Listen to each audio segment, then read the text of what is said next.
So PJ, Girls of Steel, software mentor, blah, blah, blah. I'm going to be talking to you today about FRC programming specifically.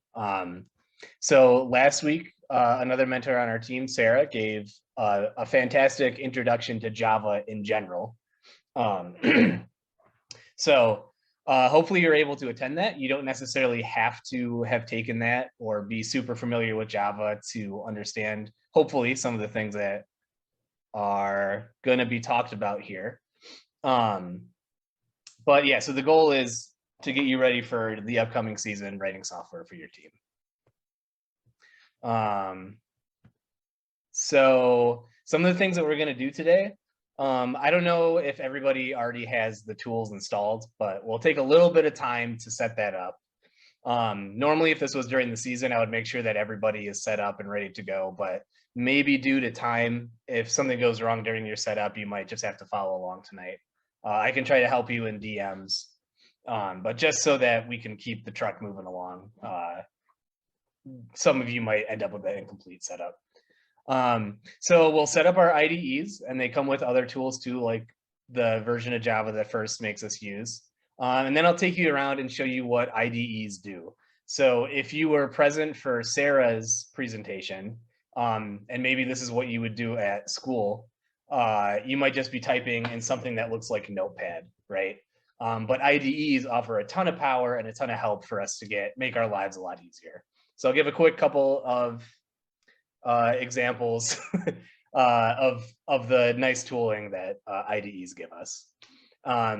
If you were at my first presentation, Intro to Software for Non-Software Engineers, the third bullet is going to feel pretty familiar. I literally just ripped the slides, but we'll go a lightning fast overview of what WPILib, what first provides to us, and quickly go over the command-based template.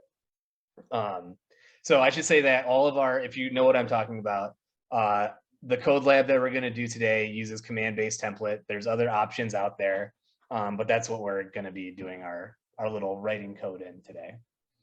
And then the final thing, once we get through all the boring classroom stuff, I intend to break us out into breakup rooms with me, Alexi, and Ashley, hopefully leading them. I think we have enough that we can get good-sized rooms for everybody to go out to. And we're going to do what I call a code lab. It's something that we do at work when we first hire people. It's like a sort of guided tutorial to get you writing some robot code. And I threw a link to some docs that I've made. They look very similar in spirit, at least, to the WPI documentation.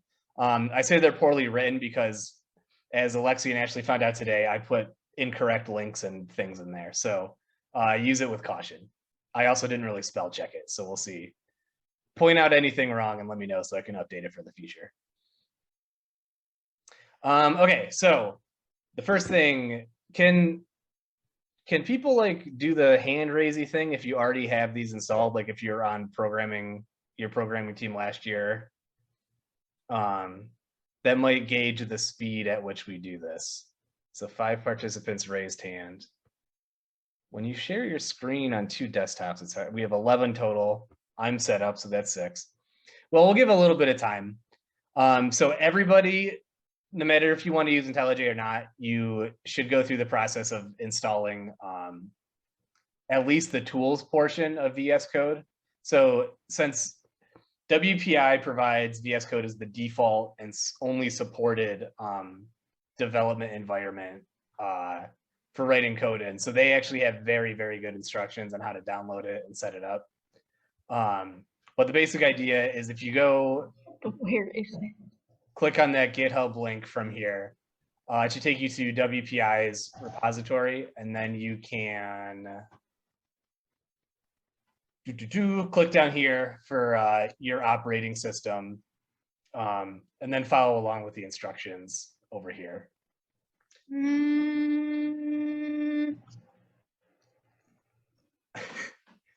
I don't know what that was. Down here, if you're on a Windows computer, I would hazard a bet that you're doing 64-bit. So you can probably just ignore the 32-bit thing. So I'll give a little bit of time for that to download and then follow through the instructions, but I might jump forward and go through a couple of my slides while it's downloading in the background. And furthermore, if you're a cool kid and you want to use Intellij like Girls of Steel, you can also go to this page, click this toolbox link, and this is like the easiest way to get Intellij. You download this, something will appear down here. Oh, I need to update my computer. This little guy, and then you can install a specific version of Intellij from here. But yeah, I think while that's downloading, I can give a quick little tour of what IDEs do for us. So this is Intellij. If you haven't seen it before, it's much cooler than VS Code. You can ignore what I'm doing right now.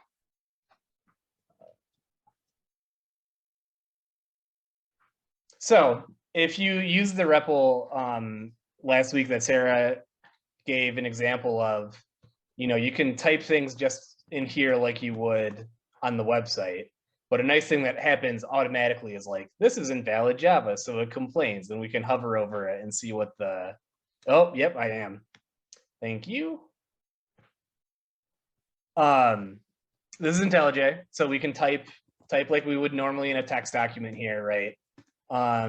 You'll notice it's complaining about invalid Java up here, and it was doing nice things like automatically indenting for me and stuff like that. So those are some of the nice things that this will do for us. Automatic syntax highlighting, things like that. The REPL did some of this stuff, but just in general, when you have a whole thing, a whole program doing it all for you, you can get a little bit more fine detail results and better results. So, basic text editor stuff, cool beans, nothing fancy there. The super nice things that come into play are like a thing called Intellisense. So if you have an object, like I have my chassis subsystem here, let's say that I know that I need to call, let's say that I need to know, first, autocomplete. So if I just start typing, it'll bring up like possible results for what I want to do, which is super nice. Especially if you have a big long variable name or a big long function name, it automatically will like help you figure out what you want to do. And furthermore, if there's like a function inside of this class that I want to call, if I just hit the dot key, like all the results for all of the functions that are there come up. So all of these things are functions that chassis provides. Get heading, get the distance, stop the chassis, all these things. We can see them all quickly at a glance. And as I type, it'll filter results down. So like if I know it's a getter and I type get, now it's just reduced to the things that start with the word get that I might want to call. And you can hit enter to have it autocomplete like that. Another super nice thing, if you have to go like, what does get left distance do? That's probably more common if you're looking at like a WPI function. You can hold down control. It might be command on Windows, on Mac computers, but you can hit control and then click on it, and boom, it takes me to where that function is defined. So if there's something busted, like this is always returning 0, this is the code lab that you guys will be implementing later in the day. We can go in there and see like what it's trying to do. If we had a Java doc up here, we could look at what it's telling us we have to do. So that's super handy to be able to jump around between classes. So like, what's this odometry class that WPI provides? Well, it updates the robot position on the field using encoders, blah, blah, blah, blah, blah. So we can go take a look at what the description of the function is, what parameters it needs. We can go quickly see that by go to source, as it's called. Yeah. Another thing that many IDEs do, from my experience, VS Code didn't do this well, which is one of the reasons I really didn't like it. If you want to change the name of something, you can do what's called refactoring it. So if it's used in a whole bunch of places, refactoring it is the process of renaming it everywhere. So for instance, if I had big long variable name equals 1, and then let's say I was doing stuff to it.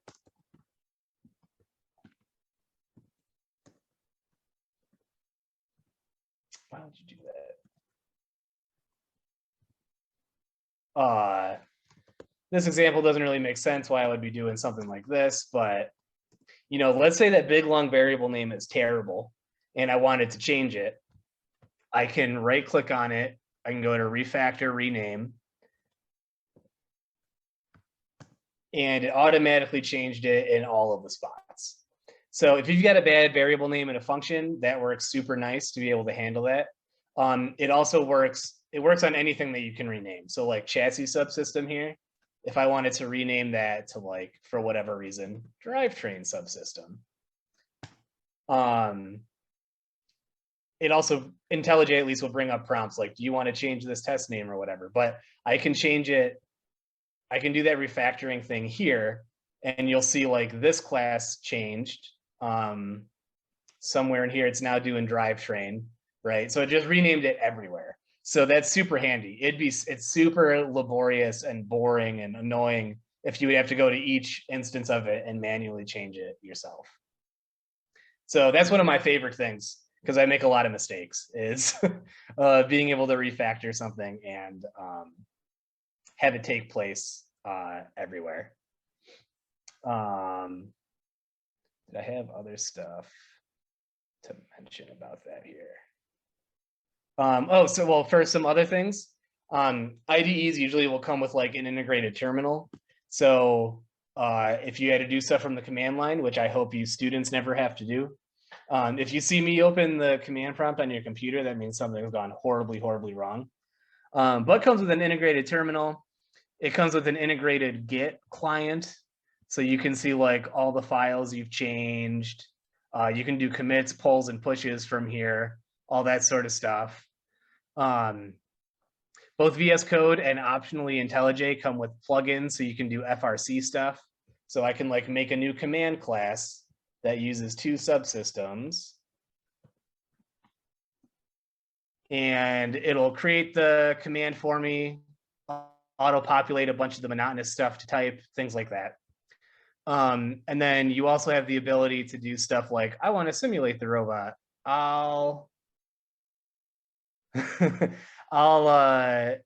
You can have these things up here. So Intellij, they're called run configurations. So we can build the robot, deploy to the robot, simulate, hit the go button.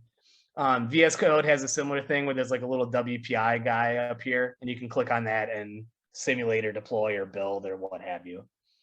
So it just provides a whole lot of nice features in here to be able to do stuff. Here's the simulator. If you guys haven't seen it before, we'll be using this as part of the code lab. But anyway, that's a brief overview of what you guys are currently installing. For the people that had to install stuff, how's it going? Do we need to take a little break? Maybe do screen sharing and I can help walk through if you're having any trouble. How's everybody else doing? Is anybody gonna play around with Intellij for the first time today?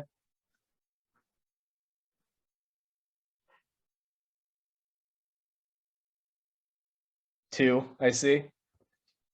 I'm curious what other people think. Like, I used Eclipse when I was younger, and Intellij felt much more like Eclipse. And so background on Eclipse, or Intellij. So Intellij was written purely for Java originally. Now the company makes other IDEs for other languages, but it's like tailor-made for working with Java. VS Code, on the other hand, is supposed to be super lightweight, and it's more plugin based. So like out of the box, it's basically just a text editor, like Notepad or a Word document or whatever. But then you can add plugins in. The downside of that is, who's writing the plugins and how good are they? So the Java plugin's pretty okay. The Git plugin's pretty okay, but it's not, VS Code is not tailor-made for working with Java. Right? So there's just benefits of Intellij being a purely Java thing.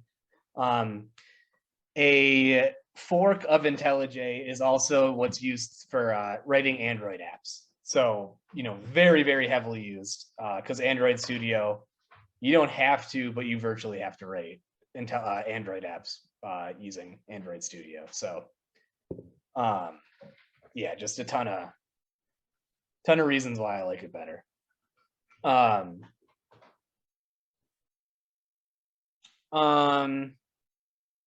Well, so the people that are trying Intellij for the first time today, how's your install going? Were my docs okay? Because that was more like tailor-made by me.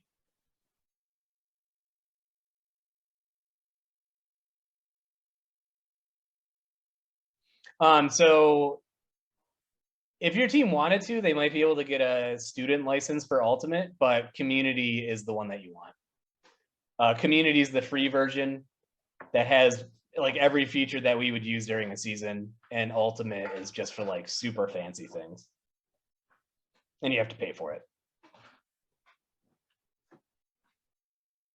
Yeah, that's the pro of VS Code, right? Is that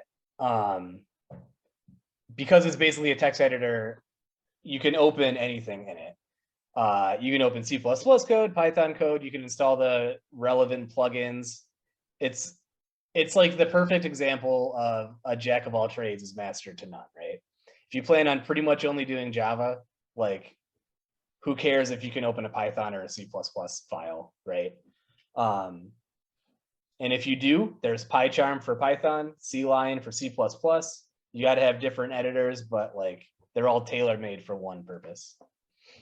So I assume Harry's talking about IntelliJ being downloaded. Is that the toolbox, the middleman installer, or the actual whatever version of IntelliJ I said to do?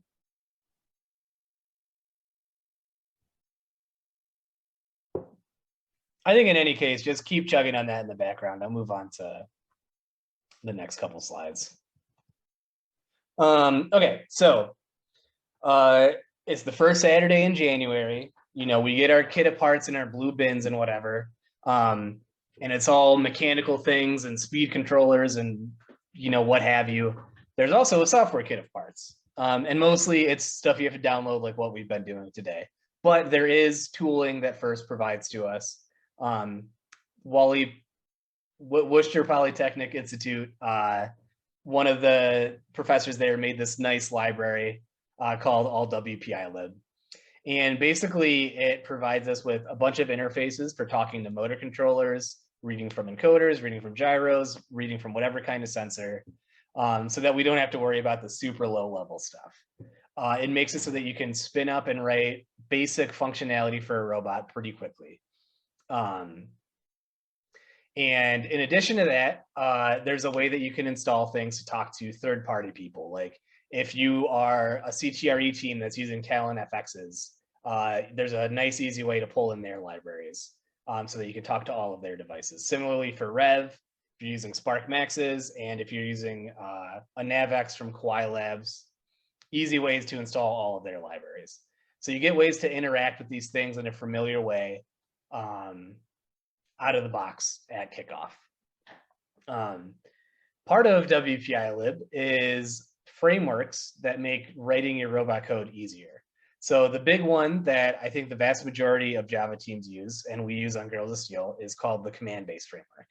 And we'll go into that a little bit later, but there's other frameworks they provide if you want to be like closer to the metal, do more bare bones stuff, but command-based is pretty sick. It does a lot of complicated things behind the scenes to make our lives easier. And furthermore, they provide tools. So if you've used Shuffleboard or Smart Dashboard for displaying stuff to your drivers or doing debugging, as well as tools to do path planning, as well as some simulation stuff. So over the past couple of years since they open sourced WPILib, just an outrageous number of features have been added to it. It's super duper nice. I went over this more in depth with the mechanical people, but I'll quickly just go over through common sensors that we use on the robot. So the most common one that you probably use is an encoder. It measures rotations. We know how many rotations happen, then we can calculate distance using circumference and all this math sort of stuff that you probably thought you wouldn't be using until you joined robotics. So there's encoders, there's digital things that can be true and false. So like a button, a limit switch being pressed, a beam brake sensor detecting a ball, things like that. Potentiometers feel like an encoder a lot of the time.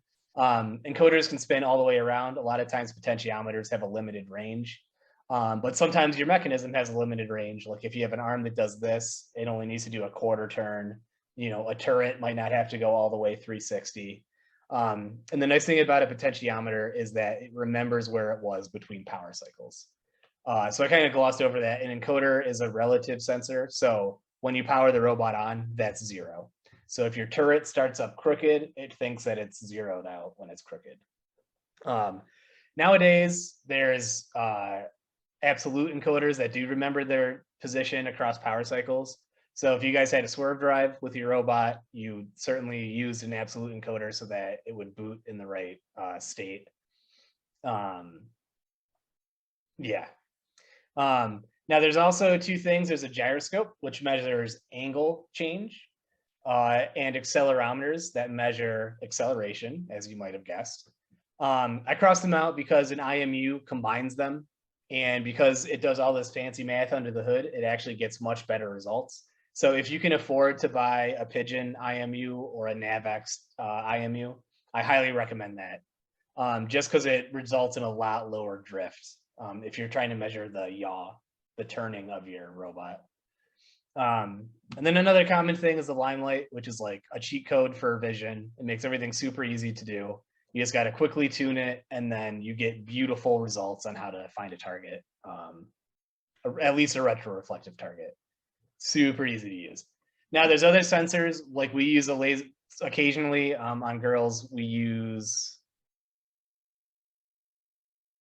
what am I sharing? It's not the presentation, the sensors page? You're not sharing anything right now. Oh, well, I read it all out loud, so there you go. Is it now doing it? Yep. Cool. Sorry. Talking into a void. Anyway, yeah, so like there's other sensors you can use. There's other cameras you can use. On girls, we've in the past sometimes use a laser rangefinder. There's ultrasonic sensors, but these are the big hitters right here.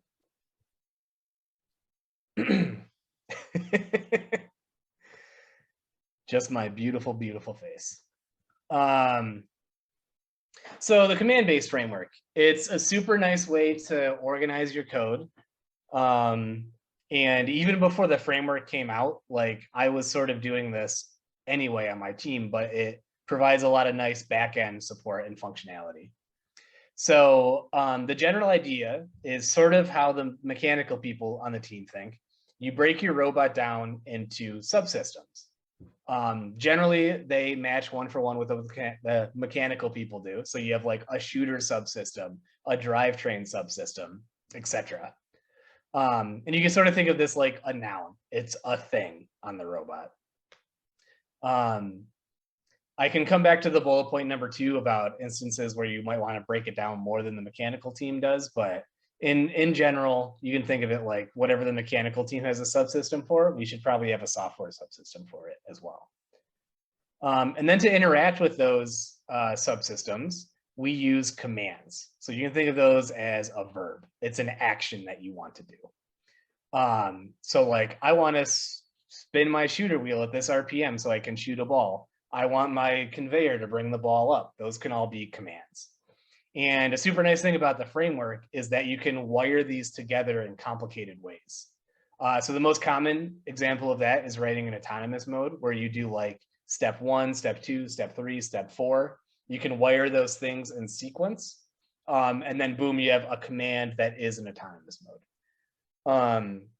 You can also do this for teleoperated things. Like a lot of teams had automated climb systems. So you could be like, okay, my go climb button on my joystick is going to be raise the arms up, latch on, swing up, swing off.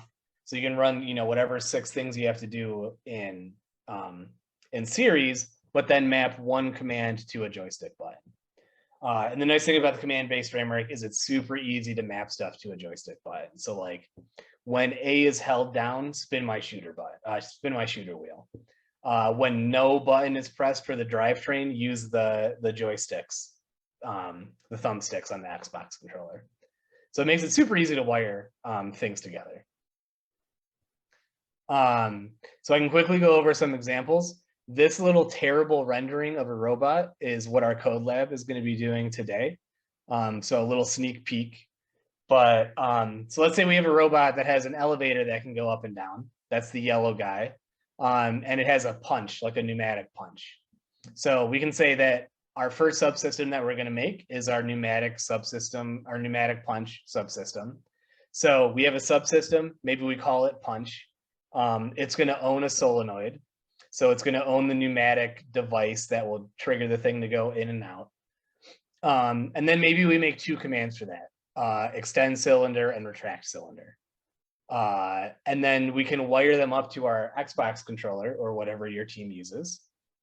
So like when the X button is pressed, make it go out. When they release the X button, bring it back in. Our other subsystem here, our elevator. Let's say it's a game that has 3 predefined heights that we might want to go to, like 2007, 11, and 19. So maybe we make buttons such that we can go to those individual heights. And maybe when none of those buttons are pressed, they have like a joystick fine tuning thing for the operator. So this subsystem is going to own a motor controller, something to make it go up and down. And it's going to have an encoder so that we know how high the elevator is at any given time. So we can have one command that reads the joystick. When the joystick's pressed up, make the elevator go up. And then we can also have one command that goes to n inches high. You could make a go low, go medium, go high, 3 different commands. But a good software reuse thing would be go to height, and then you provide it how many inches high you want it to go. So then super easy to wire. If nothing is pressed, use the joystick. If A is held, go to the low, X medium, Y high. Easy wiring to do. And then like I mentioned before, we can bundle these things to make an autonomous mode. So maybe we drive forward, pick up a power cube while we raise it up 60 inches, punch it out, go down, drive to a second cube, and then repeat the process, go lift it up, score it.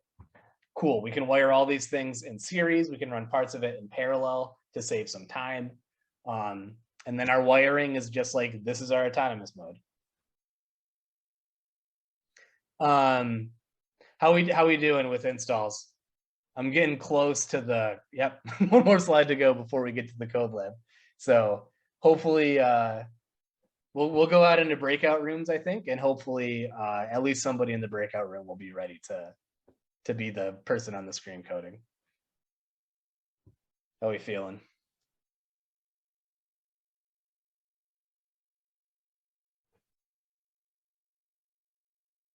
So I usually take no response as good.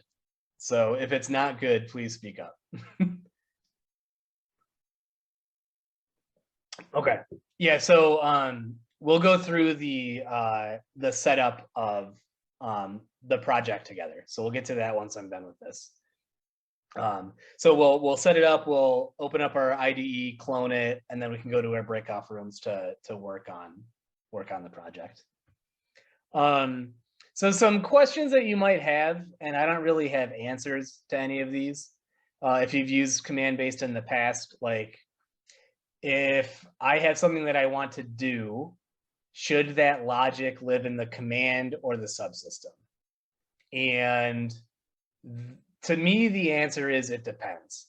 So for instance, if you had a PID controller spinning a shooter wheel, should that PID controller live in the subsystem or in the command?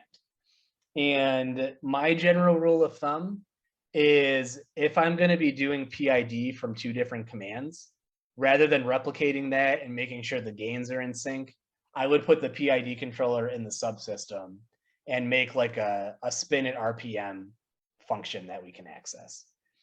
That way I can have a command that we could just change the RPM for tuning to see what kind of RPM we need to make a shot. And I could have one that does a lookup table, an interpolated lookup table to see how fast we should be going based on how far away the limelight tells we are. So I don't really have a good answer. I generally lean into having the command be as simple as possible and just be like a one-line call into the subsystem to do all of its work. But I have certainly seen many other teams who write very good software take the other approach where they have their PID controller in the command. But if you look at any GOS stuff, you'll see probably everything in the subsystem. I've seen this a lot of time with students. So let's say that we have our own sensor that we're wrapping, like our laser rangefinder. WPI doesn't provide a class for it, so we had to make it ourselves. Is it a subsystem? Does anybody have an opinion on, should that be a subsystem if I have a LiDAR sensor? Or like, is a limelight a subsystem? Is our lookup table logic a subsystem? Yeah, no, I've seen kids do this a lot where they're locked into this headspace of it's either a command or a subsystem, command or a subsystem. You can just have a normal traditional Java class that doesn't extend anything. It doesn't hook into the command-based framework. It's just a standalone class. But I've seen that time and time again where, you know, somebody's like, well, it has to be one of the two. No, it doesn't. So just be aware that if you're ever come into that situation, not everything has to fall into one of those two buckets. We spend so much time only doing those two buckets. You could go 4 seasons, you go your entire high school career without having to make a normal Java class. But just be aware that you can, and there's opportunities where you might want to. So what if I need to run 2 motors in a subsystem independently? So another example of what I'm trying to say with this question is like, if we go to our elevator example, what if they hit the go to low button and the go to high button at the same time? What's going to happen? If we didn't use the command-based framework and we had our own thing, it might try to like run the go low thing and try to drive the motor down, and then immediately try to do the go to high thing. So it's just sitting, acting all crazy like. One of the tenets of WPI's command-based framework is that no 2 commands can be talking to a subsystem at the same time. And if you try to schedule a command that's talking to something that's already using your elevator, it's going to stop running the old one and prefer running your new one.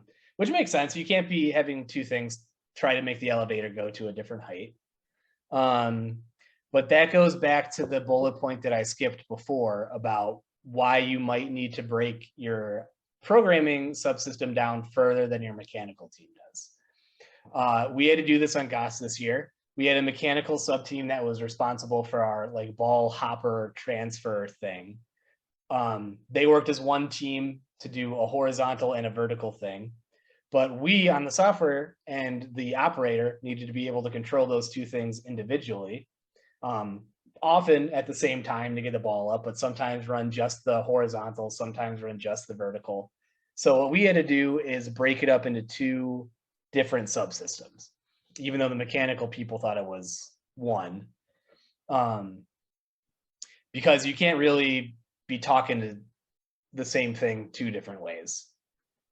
And then let's say that you have a command that like all these subsystems are interacting with each other. Like we had a command that would auto shoot, not like Orbit or Cheesy Poops auto shoot, but like it would wait till the shooter wheel was at the right RPM. It would wait until the drivetrain was aligned. It would make sure that it saw a target with our limelight. And then once all those conditions were satisfied, we would move our conveyor up. So there's a couple different ways you could do it. There's actually really fancy functional programming ways that you can do this. And if you ever go on the Discord, FRC's programming Discord, they'll be like, use lambdas, which is cool and nice and elegant code. Or you could just say, I'm going to require all 3 of the subsystems and I'll do the interaction logic myself. So if you look at our automated shoot thing, it's like a bunch of if statements. It could be simplified to use lambdas and when this happens, do this, run this command, but half the time it's not worth it. being explicit is often easier to understand than some implicit magic witchcraft happening in the background by the command scheduler. How we doing? Has everything been making sense? So far, this has sort of been a rehash of what I did for the mechanical group. So I apologize if you were at both, but anybody itching to start actually writing code? Start playing around with Intellij for the first time?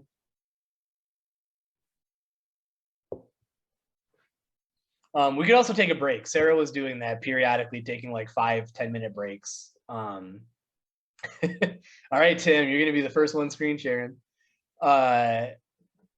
If you guys want to take a 5-minute break, we can go ahead and do that. I'm going to say we're going to do that. We can come back at 6:20. We'll see. So like I said, well, I'll go through after the break. I'll go through cloning the repository, and then we'll go into breakout rooms and work in little mini teams trying to get our code lab done. So yeah, let's meet back at 6:20. The first thing that we're going to do is clone our repository. So we're going to go to GitHub, we're going to grab it, we're going to download it onto our computer.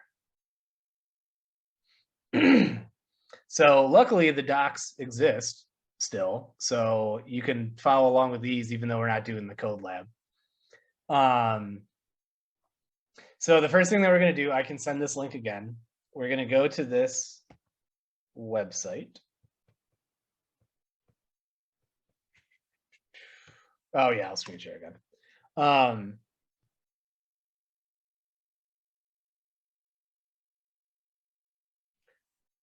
Do you see GitHub now docs?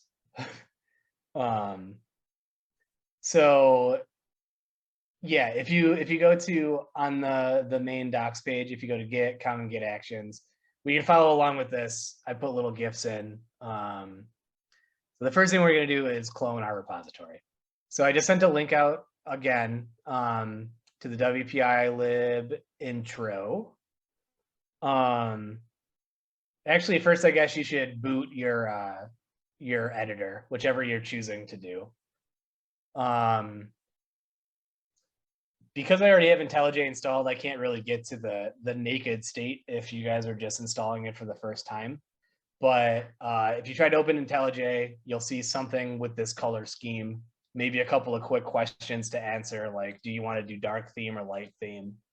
But eventually you'll get to a position where it's like, make a new project or something. In VS Code, I think you can easily get to the brand new stage that you would see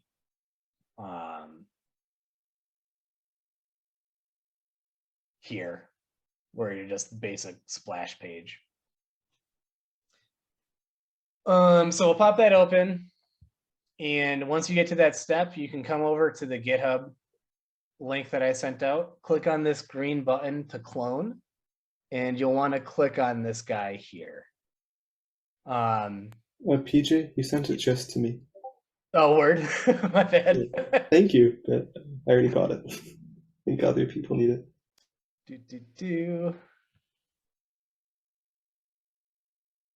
Thank you for letting me know. That's to everybody.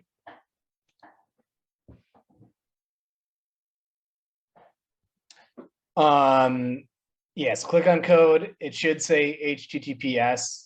And then you can click on this guy to copy it to your clipboard, or select it here and Control-C, whatever you want to do. But once it's in your clipboard, you can follow along with the GIF that I have here. Basically, what you want to do is you want to download a new project, or what does Intellij say? Intellij says new project from version control. And I think if you look at the GIF for VS Code, it's like, I don't know what it says. Clone. It might just be clone that you have to do. So regardless, what we're going to do is paste our URL in here. You can put it wherever you want on your computer.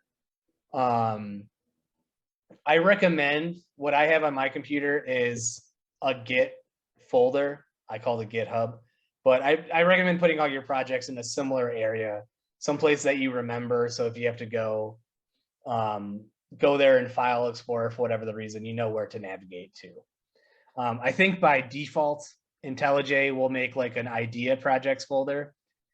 If you want to dump it there, that's cool with me, but just try to remember wherever you clone it to. So if you clone it, what it's going to do is it's going to download it from GitHub. It's going to download all of the branches that exist. You might get this thing to pop up. If you trust me, you can hit trust this project. And then let's say open it in this window. In VS Code, it will probably ask you the same question if you wanted a new window or not. You can do whichever. Just remember which window you're using to write the code. So it'll take a second. I think down in the bottom left of my screen, you'll see that it's adding external files and blah, blah, blah. It takes a couple seconds to go out to the internet, download it, and have Intellij or VS Code recognize it.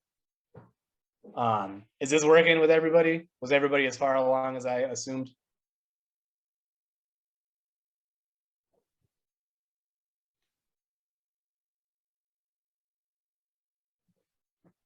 Okay, what is going on, Ava and Raphael? If you want to share screen, we can do that. No worries. We did 2 years of online setup, the 1 year that was completely lost to COVID, and then this year we couldn't get in for 3 weeks. It's absolutely terrible doing this remote. So if you're lost, do not feel bad. It's a very annoying thing to have to do without like me being able to see your screen easily.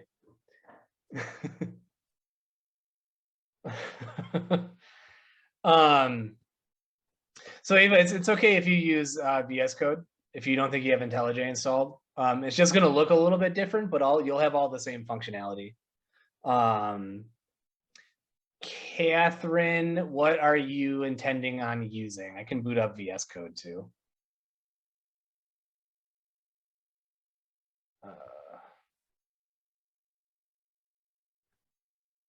Much to my chagrin.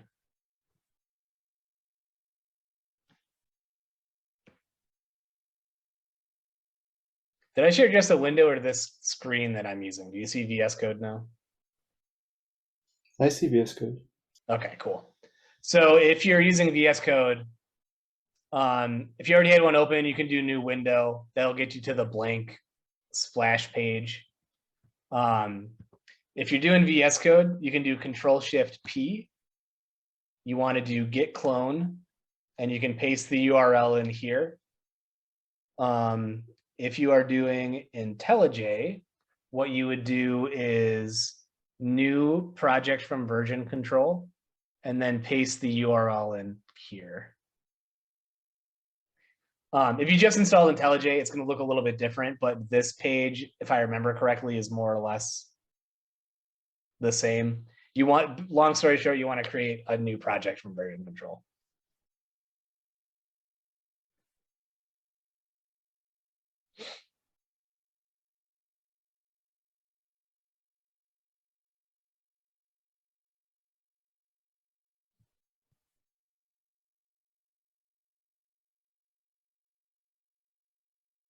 So hopefully, if that goes smoothly, you should have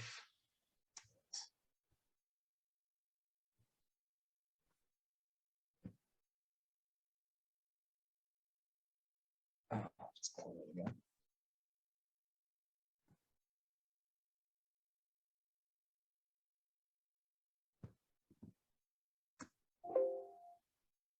Get out of here. Whatever, I'll just keep doing Intellij because it's better. You should have something that looks like this in Intellij, and it'll look sort of similar in VS Code. So here's the basic format for what Git clone isn't it? Are you guys using Intellij? You might have to install Git. I forget if you do or not.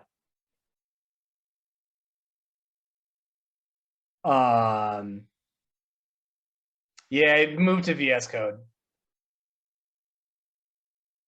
Sorry.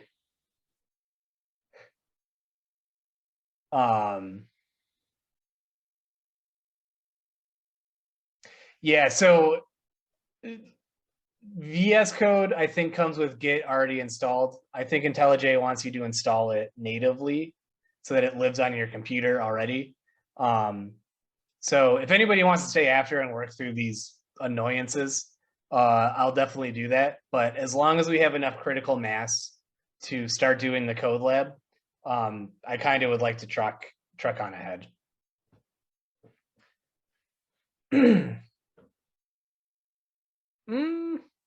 Maybe you do for VS Code. I don't know. If that ends up being the case, then we'll definitely take a break to install Git. I put a link in my presentation for where you can do it. Also, if you just Google download Git, you'll be able to download the Git client. But anyway, so here's a basic robot project. So there's some folders that you don't have to worry about, these couple up in the front here. The main bit that we care about is our code here. So when you do a command-based framework, it'll automatically generate a template for you, and the template will have a subsystem folder, a command folder, and then some classes that most of them you don't have to touch. It'll generate main and robot. You should never really have to touch those.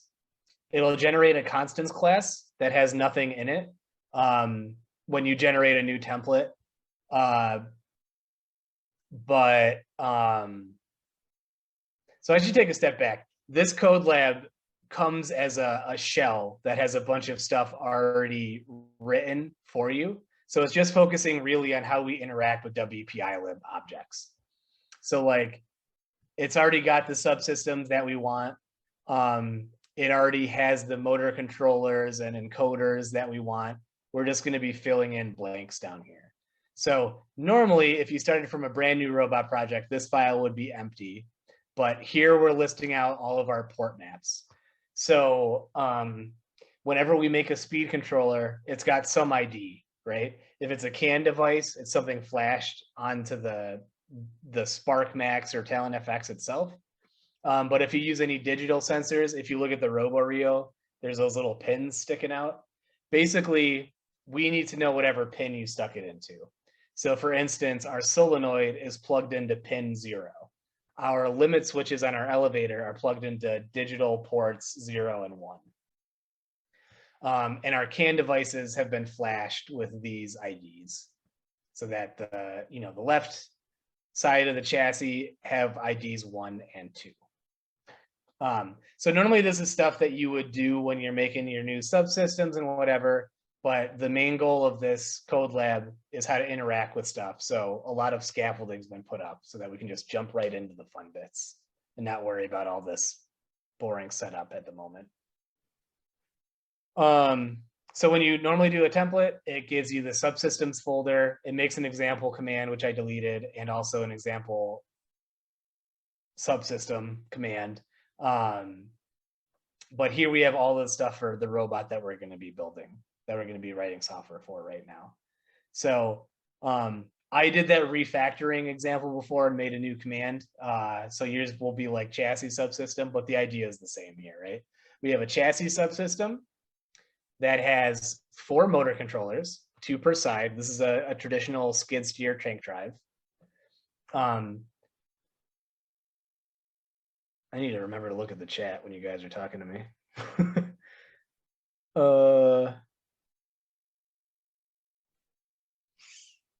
On Intellij, is it just a couple of files like this and not an actual project? Talking to Harry. If that's the case, I can work through fixing that with you. But right now, I'll keep going with this explanation. So got encoders for each side of the robot. There's a nice little helper class for managing differential drives, aka tank drives, aka skid steer. Okay, yeah, build you wouldn't have yet because you probably haven't built the project, things like that. We have a gyroscope on this robot using the one that comes in the kit of parts. We got a simulator, but really the part to focus on here is our 4 motor controllers and our encoders. We can look at the elevator subsystem. So sort of similarly, we have a motor controller for our lift. We have an encoder that belongs to that motor controller. We got 2 limit switches at the top, one at the top, one at the bottom, so that we don't rip ourselves apart if we go too far. And we got a simulator.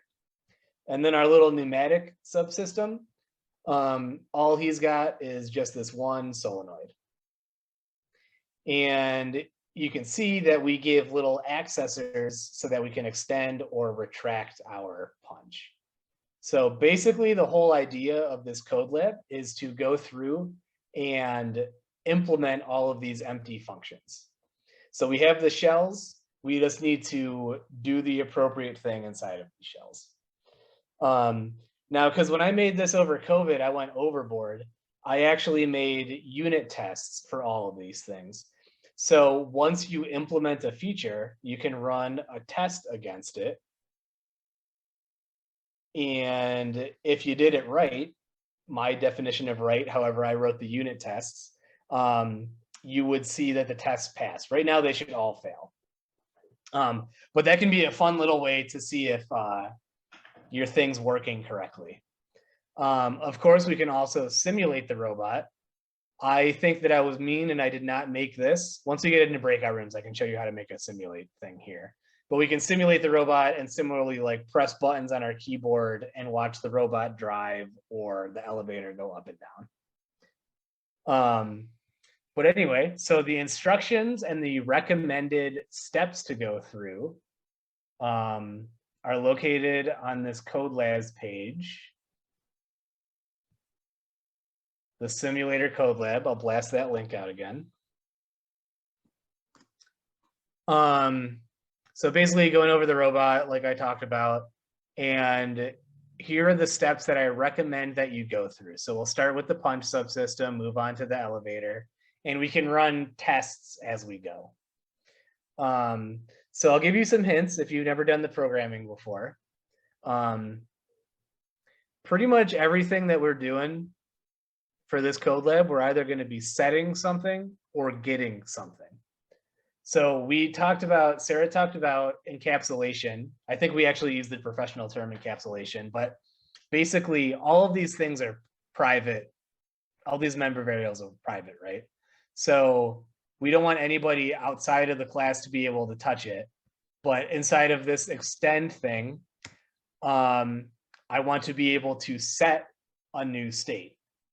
Here where I'm asking if it's extended, I probably want to get something. And as it turns out, I bet if you use your Intellisense to try to do something here, you will see, oh, well, look at that.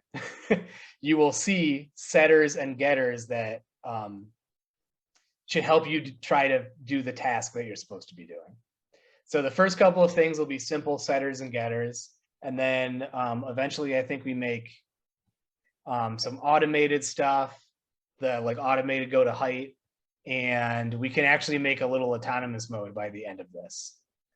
So I think at this point, if there's no questions for me in the group level, I think that we can split into breakout rooms. How many do we have? We got 10 people.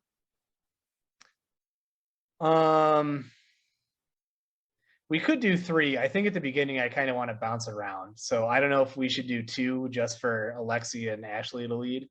How do you guys feel about that? 2 groups of 5 and I can bounce around, or 3 groups of 3 and I might be leaving one alone for a little bit while I help answer like setup questions.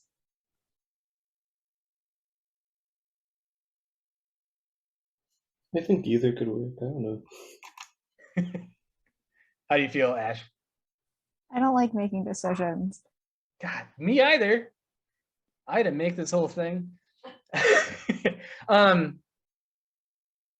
We'll start out at least with the 2 groups. And that way I can bounce around. I'll make a third breakout room for like emergency questions. So if you want extra help getting something set up, we can pop out to the breakout room. And otherwise I'll just pop around between the two. And if there's anything, if you need me quickly, you can DM me in Slack, tell me which room to come into. So I'll set up 3 rooms right now. I will randomly assign them, and then just Ashley and Alexi, make sure you go to different ones. So I got to do 2 now, I guess. Assign automatically, create. Oh, but then I can rearrange it. Okay. Okay, that looks good. All right. So let's get cracking, writing some code. Is there any last questions before we pop out into breakout rooms? All right, I'll see you all there. Oh, what was it recording when we were in the breakout room? Is it just an hour of nothing?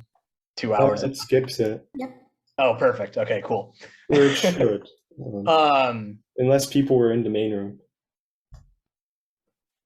I was for a little bit, but probably not. Tim might have been for a little bit when he left. But anyway, how did it go? Very well. I was popping between the rooms, and it looked like, besides all the skeleton that was provided to you, you guys wrote a robot that can drive around Intellij, can drive an elevator around Intellij, and made an autonomous mode. So we jam-packed all of that in super close, super quickly, but you just did all of the basics to make like something that could compete on the field, right? So come January time, you're gonna have to write the skeletons and figure out all that stuff, but you made a robot today. There's a couple more tasks that we could do. Before Wednesday, I'll figure out if I want to kind of finish this up or jump to what my next plan topic was. I knew we wouldn't be able to finish it all today, but you guys, from me jumping around, you guys, both groups seem to do really well. Was there any questions on anything? Confusing things or anything like that? Yeah, the time kind of sucks, right? It's right at dinner time. I don't know. I kind of like having the 3-hour block. I'll think about that. And worst case, it's obviously better if you can attend it in person, but these are all getting recorded, although the breakout rooms weren't. But we can maybe try to figure something out. I also intend on eventually, I won't be at the next Sunday meeting where we all meet up at the practice field, but I can certainly go through this with anybody who wants to do it in person or whatever at the next Sunday meeting. I might also schedule an in-person when I am in town, just so we can like play around with an actual robot. Because like, especially what you guys are doing today, running unit tests isn't very sexy. It's not fun. You get a little bit of reward with the green check mark, but it's much cooler to do this and see a piston spit out or whatever. But I'll think if we can move the time around at all. Anything else? Also, I'm willing to stay on a little bit later if anybody wanted to. I know one person wanted to push their stuff up with Git so they can get it on a different computer. Or if anybody, I know Alexi's group, although most of them are gone, didn't get Intellij set up. If anybody from that was in that group wants to stick around and get Intellij set up, I would happily do so. But if there's no other questions, the next, as it's scheduled now, thing is on Wednesday. Like I said, maybe we'll finish this up, or the next topic will be fancier control systems and things like that. And then Friday will be Mark from some team, I forget what, going over Git. And then Sunday at the open practice, Ashley and Alexi's welcome to as well. We'll go like actually put code on a robot, and maybe you can write some autonomous routines with our robot from this season. But that's the plan for the rest of the scheduled things. If you guys want more, I'm happy to schedule them. So if there's no questions and there's nothing you want help with, you're free to go. Thanks for coming by.